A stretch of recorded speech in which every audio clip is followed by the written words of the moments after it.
Okay, hanging in section one, and we've got Freddie Ramos from McCaskey here joining us.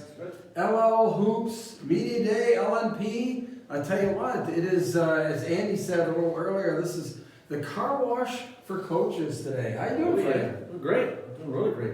It's basketball season. Yeah, Right? yeah, right. It is basketball season. Talk a little bit about, what you've been doing this off season and, with your guys and, getting them mentally ready for this season. Yeah, it's been spending a lot of time together. Culture's been such a focal point for us this year. We had 11 seniors last year, so we knew coming into this year, only a few kids with experience. I think we didn't want to just focus on just the X and O's court side, so we've been doing some things off the court, really just working on our chemistry, and I think leadership, honestly, the most improved. That's probably what I've seen the most improvement in from us, and it's spilling over to the court. We had a scrimmage yesterday, kids are moving the ball, playing defense, talking, handling adversity well, so we're young.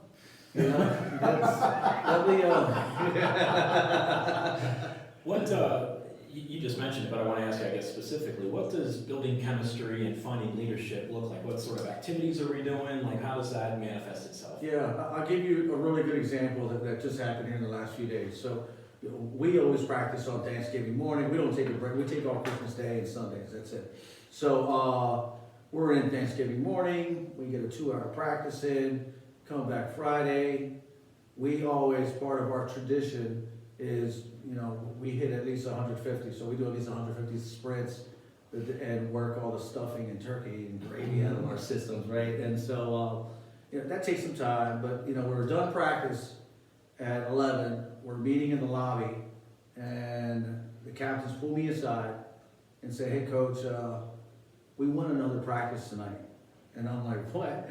And so they literally, I said, "All right, so how's this?" I said, "I need to know who's coming. I need to know who wants to come." And we had 15 kids that came in. I was just about the whole varsity group was in and came back later on for a second 2-hour practice. So that's what leadership looks like. Like, I've never had a team just come up to, coach and say, "Hey, I want another one of these." I think the only thing that didn't feel good about that was my wife, because I was really out of the mix the rest of the day. But Yeah, you had plans, but obviously the team didn't, right? I mean, that's crazy. yeah,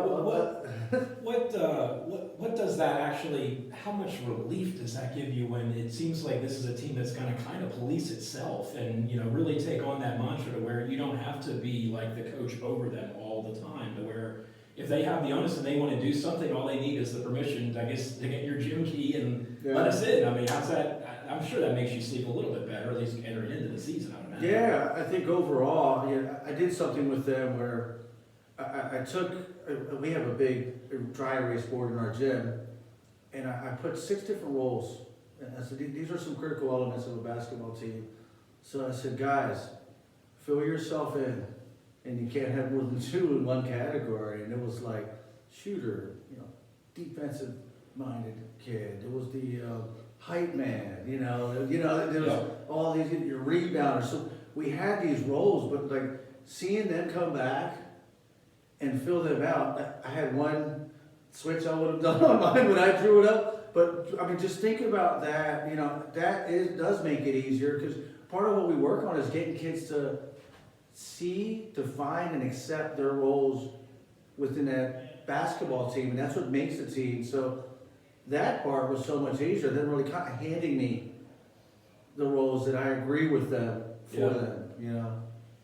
Yeah, no, and for this team, obviously, it's a young team, but it sure sounds like they're building chemistry. I mean, and that's usually the thing that a coach really can't put his finger on is, when is this group really going to gel together, right? Yeah. No, absolutely. They are. They're, weight room. So we scheduled to start in 2 weeks, and one of our few seniors, again this week, says, "When's weight room starting?" So, some of the guys were talking. So this is all new, but honestly, that's the result of months of focus, of conversations, of coaching, of one-on-one conversations, just spending time together on, we pride ourselves on, part of our motto for basketball is one tornado, one family, and like that last part, how much are we really doing it? It's so easy to say, but if you don't say it, what are others going to say around us? So they're really writing their own story around family.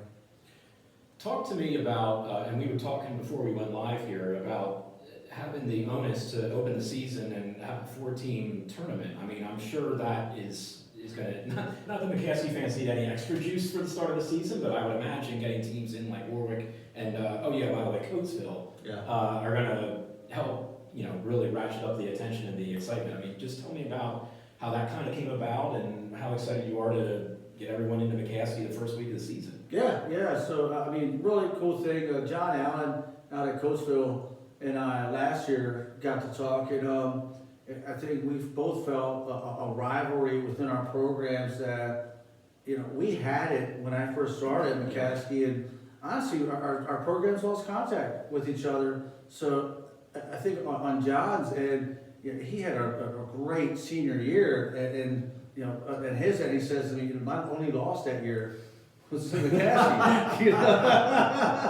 So I think, so what we did is we said, so let's have a home and away tournament. We did it over in my kid, it was his first year. Last year we did that. We went over there, played in that tournament, and then now it's at McCaskey. So we'll always have this every year, home and away. Last time Coatesville came to play against us, they did have Jameer Brickus on that team. That was our last sellout game. So that's a great way for us to start our season for both of our programs.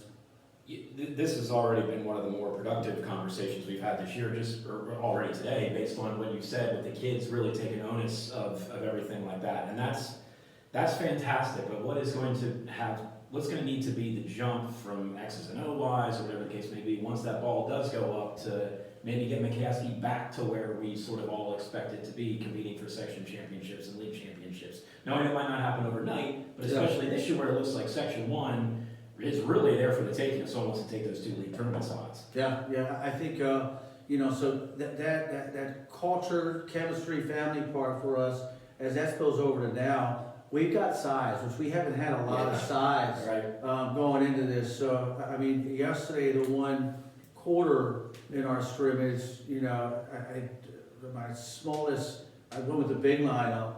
And other than my guard, our guards are pretty consistent, but the next floor was, I think, 6'3" was our shortest, 6'3" to 6'5". So that's a difference now we have and what I mean by that is rebounding is such a big part of the game. We focus so much on it, and having some guys who it's just a little bit easier just because, they're there, instilling those fundamentals around rebounding around it. I expect us to compete. I absolutely do. And I expect us to continue and run up and down the floor with size. Yeah, and the whole thing there too is the fact of now you don't need the whole team crashing boards. Yeah. When you got those guys. So for you as a coach now, how does that really change then your, that kind of fits your mantra in being able to get out and move the ball quickly, right? Yeah. So for you and these guys, that's great from a practice perspective in, being able to get out and play that kind of style that you like to play, right? Yeah, absolutely. We've got 5 kids that can dunk this year. We have not, I've had one, and you might need to take an extra step to get there, consistently, but, one a season has been, probably a good average for me with space. But this year we do have some of those things. One of those 5, should be our starting point guard. So there's I'm really excited for that. You'll see another freshman on our team this year, which we have not seen for a few years in the middle of that. So who will see some time. What does that do when you have so much length and size, like specifically defensively? Does that allow you, are you going to be strictly man, or do you think maybe you can tinker with 1-3-1 type stuff if you're so, or is that too maybe confusing for some high school kids, or is that going to change maybe some things on that end of the floor, or what does that look like? Yeah, no, it's allowed us to. It's funny you said that. I'm not sure if you watched film, but we did run a good bit of 1-3-1 for 2 quarters. I didn't. He snuck in and was watching. I see. Yeah, and a true student of the game, right? Yeah.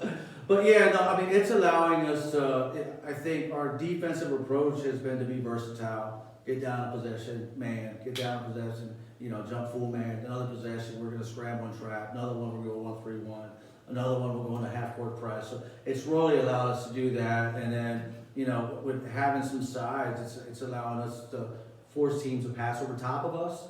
And so those are the opportunities that we're looking for this year. Yeah.